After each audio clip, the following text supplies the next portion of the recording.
Bora mergulhar de cabeça num dos maiores quebra-cabeças da língua portuguesa. Sabe aquele mistério de ortografia que dá um nó à cabeça até de quem fala português desde sempre? Pois é esse mesmo. A pergunta que não quer calar é com G ou com J? Parece uma coisa simples, né? Mas na hora de escrever, todo mundo já parou e pensou: e agora? É uma dúvida que pode ser bem frustrante. E aqui está o centro de tudo. A gente tem um som, um único som, mais duas letras para representá-lo.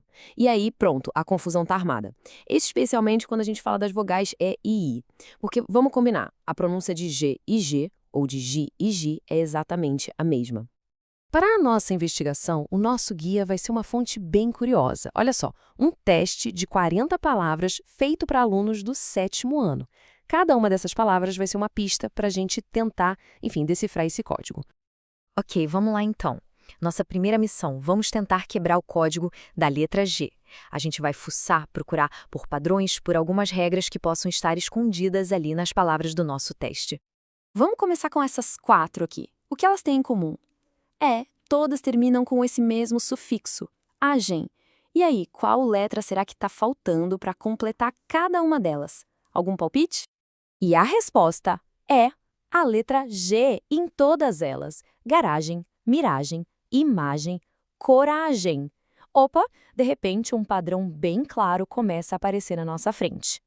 Então, tá aqui o padrão que a gente descobriu. Substantivos que terminam em agem, igem e ugem, olha, quase sempre vão ser escritos com G. Essa é uma das regras mais confiáveis que a gente tem. É a nossa primeira grande pista decifrada. Certo? Agora vamos para a próxima fase da nossa investigação. Será que a gente consegue achar pistas tão óbvias assim para a letra J usando as outras palavras do nosso material? Vamos ver? Bom, aqui o desafio começa a ficar um pouquinho mais interessante. A gente sabe que palavras como relógio e refúgio usam G. Mas e projeto ou sujeira? As regras aqui, à primeira vista, parecem bem menos claras. Olhando as palavras com J do teste, a gente tem viajar, laranja, cereja. O que será que elas têm em comum? O padrão aqui é bem mais sutil, né? Não tem um sufixo óbvio saltando aos olhos como a gente viu com o G. Mas calma, tem outra pista. Uma pista histórica que vem da origem das palavras. Palavras como jiboia, jerimum e jiló, todas elas estavam lá no quiz. E muitas vezes vêm de línguas indígenas ou africanas. E essas línguas de origem, olha que interessante, tinham uma preferência pelo som do J. Então, a etimologia vira uma peça-chave do nosso quebra-cabeça. Só que, como em toda língua viva, sempre existem os coringas. Aquelas palavras que, sinceramente, parecem não seguir regra nenhuma. Elas são os verdadeiros desafios para nossa lógica. E olha só esse dado que é crucial.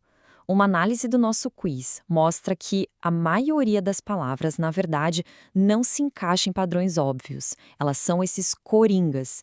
Isso mostra que a língua é muito mais complexa do que só um conjuntinho de regras fáceis. Dá uma olhada em alguns desses coringas que apareceram no teste. Algema com G, mas nojento com J. Para palavras assim, não tem regra mágica, não tem truque. A única ferramenta que a gente tem é a prática, é a leitura, é a familiaridade. É isso que vai construindo a nossa intuição. Então, depois de toda essa análise, o que esse simples teste para adolescentes revela para a gente sobre como dominar uma língua afinal? A chave mestra, na verdade, não é uma lista de regras, mas sim o método que a gente usou aqui. Primeiro, a gente agrupa as evidências. Segundo, identifica os padrões. E, por fim, isola as exceções, os tais coringas. Esse é o processo de aprendizado. E o ponto principal é justamente este. O objetivo final não é só saber a resposta certa para uma palavra específica. É, aos poucos, construir essa intuição linguística que só vem com a prática e com o reconhecimento desses padrões. E aí, como se quisesse testar essa nossa intuição que a gente acabou de construir, o teste nos deixa com o último desafio. Uma palavra que deriva de outra que a gente já viu, imaginação. Bom, se imagem é com G, a nossa intuição grita que imaginação também tem que ser. Mas a pergunta final continua no ar, G ou J? A prática nunca acaba. E é exatamente isso que torna o estudo de uma língua algo tão fascinante e vivo.